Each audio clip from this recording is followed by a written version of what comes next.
Good afternoon from Yami B TV. Wishing you all well today. Sending loads of love. Hoping your Friday is going to be the best it possibly can. It looks absolutely beautiful out there the last few days. Enjoying the weather down here. Got to travel again for the weekend. But I'm really looking forward to it. More work for the channel. Following on from the other day, the military talk. We talked about a story involving when Marines, soldiers, doctors, anybody that was in the armed forces can end up in prison for one reason or another by way of crime. We know that crimes from murder to anything else, from assaulting somebody for disciplinary reasons in the army that you then get charged for. But then also we have not just murder. Crimes are committed even by gangs of military men. And, such a case as well in recent times. Can't really talk about it, names and that kind of stuff. You know what it is. We have to change things a little bit so that we're not offending anybody or jeopardizing anybody's cases for appeals and things like that. But talking about the Marines, this was my last sort of period in jail, and I met 3, 4 men that were in the army.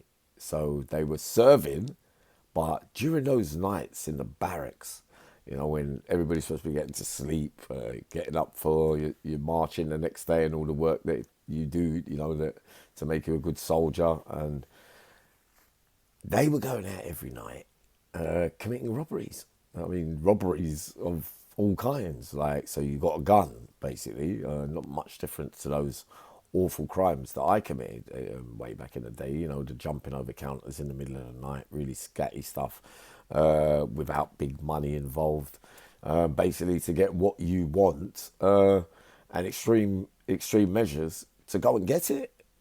So this case was a quite highlighted one. But what I'm getting at today is when you're doing things in gangs, and the amount of times I've seen joint enterprise, where one man does a shooting, one man does a stabbing, and there's 5 or 6 men there. Everybody gets convicted. But also, we talk about when you've got a co-defendant, and you're not the one that pulled the trigger, but you're there, and the arguments that take place whilst you're in jail. It breaks up friendships, especially if you didn't really want the man you was with to kill somebody or harm them to extent where they're going to be seriously injured. Now, right, we'll take it from the army one first, and they had between them 20, 30 robberies, all late at night, from news agencies to off licenses to all that kind of stuff. So we're talking about low level robbery, but fearful for the victims, because you're coming into those work areas, producing a weapon, taking the stuff you're taking, and so you're going to have a bundle of crimes. So for months, I'm listening to this. Nothing unfamiliar to me, because over the years, a lot of cases involving more than one person. Me, Samson, used to, go through the paperwork and offer bits of advice if there were chances of them getting off or whether there was no chance. Just my opinions on things. Not saying that I should have been a barrister or anything. So I witnessed them all. A couple of them were banged up together. Another one was to the side, and another one had a thing. But interesting again, they were all on remand, and they all had great jobs as well, by way of being an orderly, red bands not red bands on remand, but that kind of privilege sort of stuff where you get a free run, you get a listener's job to go, because these days you can have 3 jobs in prison. You can have the hot plate job, you can be a listener, you could be another worker of some kind where people have to come to you to help them fill out applications and things like that. So I listened to the case, and it was familiar to my robberies. So I look at them and I'm saying, listen, you're in serious trouble. These are a lot of, but Uncle Yami, I was in the army, and, for the Queen. So I was actually doing, it's my first ever offences and that kind of stuff. And I said to them, don't ask people questions about the robberies and what I got, because I got 12, 13 years for a string of robberies similar. So you got one man with 10, 15 charges. You got another man with 3 or 4 charges. You got another man with 5 or 6, and another man with 4 charges. All teamed up in together, but one man is on all the robberies with one of them. but they might not have done robberies themselves, but they're still co-defendants in that way. So you look for it, you give them advice. If I could get 6 years, 7 years, I could get a DCAT, because of my history and blah blah blah. But then I also questioned, like, how do they feel that you're in the army doing something for your country and the Queen and everything that goes with it, but then you want to turn around and sneak out at night while everybody's sleeping to go and do the wicked deeds and go back there and still play a part in the army. So really, you've taken a piss, really, in my view, and the shame and the guilt. As much as they didn't want to admit it whilst they were on remand, like, it reminds them that the courts could take it very serious. Not just the normality, whether they're low-level robberies or high-level robberies. You are going to prison, and possibly, I said to him, you could end up with quite a lot of time. So the build up, I used to hear the arguments about, you take this charge, I'm going to admit to these five. If you say you did that one, I'll just have the one charge. But obviously one man's thinking is he's going to end up getting more than everybody else because he's got more charges. So the others are more skating through wishing. But I could see the pain on some of their faces to have been, disloyal to the army and thrown out of it, to end up back in prison, and, they're reading their families' letters that, that are being written in, and, all the stuff that's going to make you feel guilt and shame, because, after that serious betrayal of trust when you leave prison is going to be very, very difficult to trust you in employment and things again, because it's a serious breach. But the case comes around and they're going up every day, and, I could see it unfolding before me. I'd been following it for months. And they go guilty, or a couple of them get found guilty on a couple of other things. The argument starts, like it always does when you've got a codie, especially if you've all got different solicitors, because just because your solicitor is going to stand up there and talk on mitigating factors for you, your barrister or QC or whatever is going to be talking about what's best for his client. So it can clash with what you're saying. And these are the reasons why cases involving gangs and crowds, it gets seriously mixed up.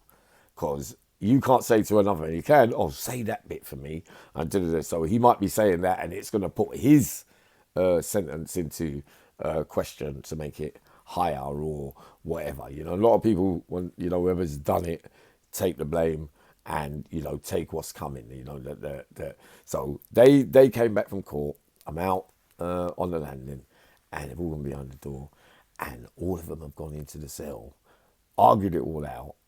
I'm at the door as usual, referee, and they've all started fighting and throwing punches. So I'm holding on. No alarm bell got raised, but everybody was in there breaking it up, and it all got separated. So afterwards, they're all calling each other names. You're wrong and grass, whatever. You shouldn't have said this. It was because of you that, and it wasn't my fault that night, and all that kind of stuff. Ended up with 14 or 15 years, 16 years for all charges, and the ones with lesser crimes got 5s and 6s, or so I remember. So they were in a better position. So the man that's ended up with all the bird, because it looks like he's the one, the ringleader.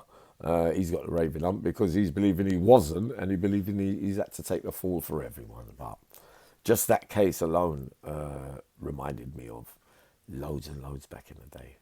And what do we think of joint enterprise? And what do we think about people betraying the breach of trust with the army and things like that? So you think, the big cases in history that have been questioned, 7 men gone to a club, whatever, one man's got a gun, pulls it out, shoots someone, everybody gets convicted. Now, the argument is always going to be the same. Did you know that he had the gun on him? Did you know that there was going to be beef or trouble when you got to the club? Or did you say you have the gun? You all agreed in some way. Some of you said, no, whatever you do, don't fire the gun, don't shoot it. If you do, shoot at the ceiling, but don't make sure nobody gets hurt. So then they go on that thing, and it goes wrong.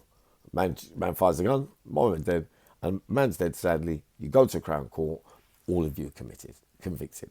So that when you go to prison, and I'm looking at all their faces day in and day out, they look so miserable that you've got to spend the rest of your life in there because somebody else has pulled the trigger. Now, my argument, to be devil's advocate on both sides, is did you know beforehand that if he's got the gun in his hand, because the man that's normally got the gun in his hand, in my experience, is the trusted man in that life who They think it's a loose cannon who might be reliable enough to do the shooting or the murder, sadly. And he could be used for that. So if you know all that before you get there, then you can't have no grumblings if he does do it the way that you expected it. Because there's loads of you with him, older or whatever, you could easily say, all right, he's a loose cannon, don't let him have the gun, not have the gun at all in reality, which we would do today, because you know that we're not into that. We see where it can lead to. Lives can get done without without you even wanting to. Because many times you think you pick up a gun and you got the fear factor. I know of cases where somebody's been fired a gun and it's gone through the wall and hit somebody else. But you can get convicted. He got convicted as well, but he wasn't aiming for the man that died. Not that he should have been aiming for anybody, but the ricochet through the wall. And these are the dangers of what guns do. You see, and then also you got the 434 codependents of recent times with youngsters. You'd be aware about that gang joint enterprise thing as well, because you'll be rolled in. Don't think that you're going to be a bystander, be with someone during the crowd, and someone else does the dirty work, and you're going to go away scot-free, because that's conspiracy and the knowledge of knowing and all them things come into question.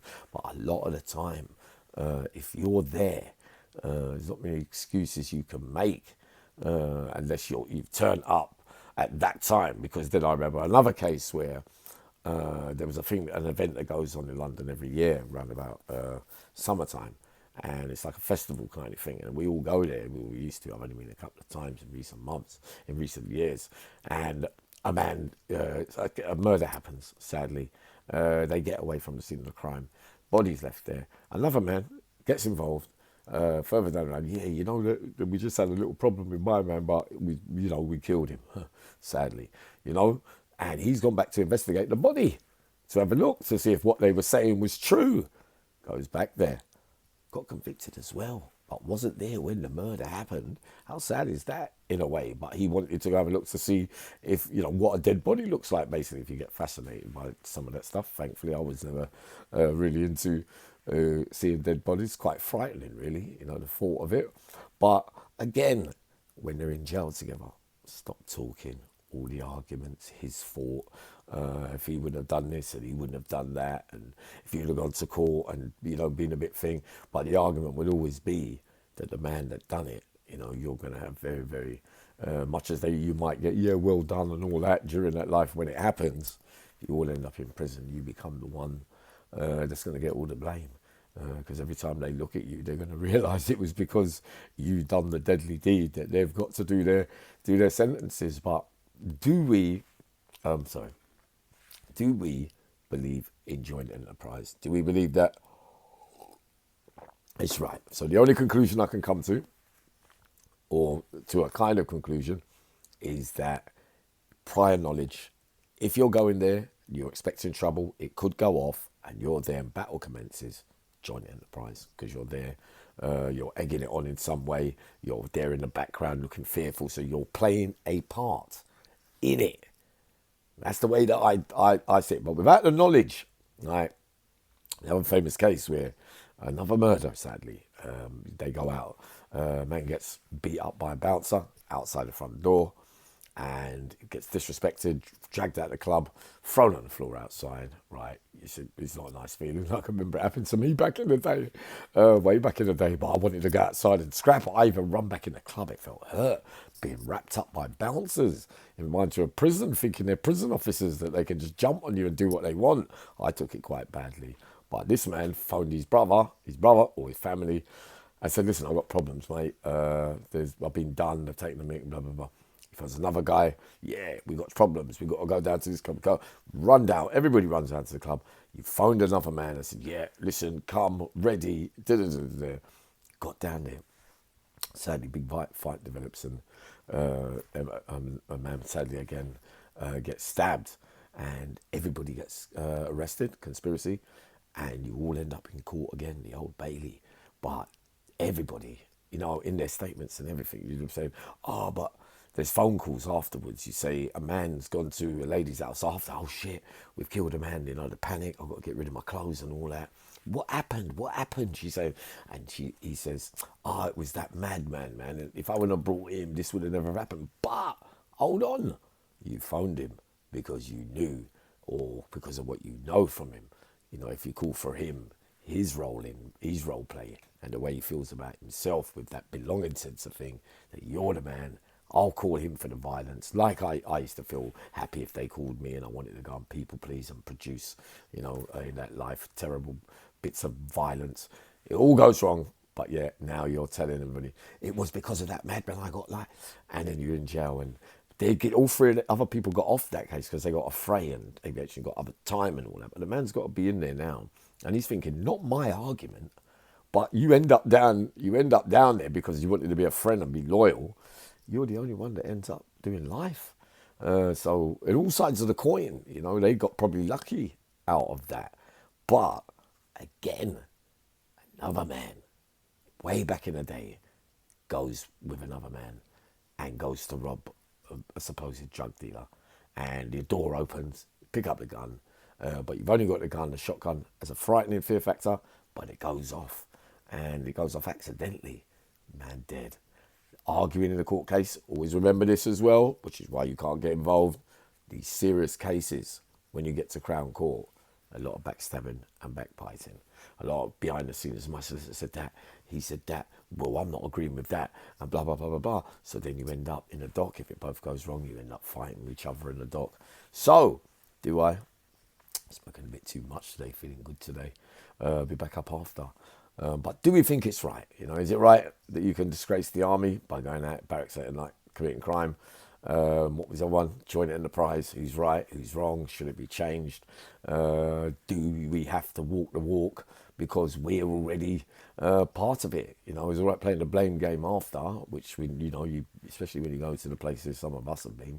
The amount of arguments and things that go on because you can get bitter, twisted and everything because you realise that one moment of being part of and being belonging has ended up with you spending the rest of your days in there when really you didn't have to be there. I'll see you all very shortly. Sending loads of love.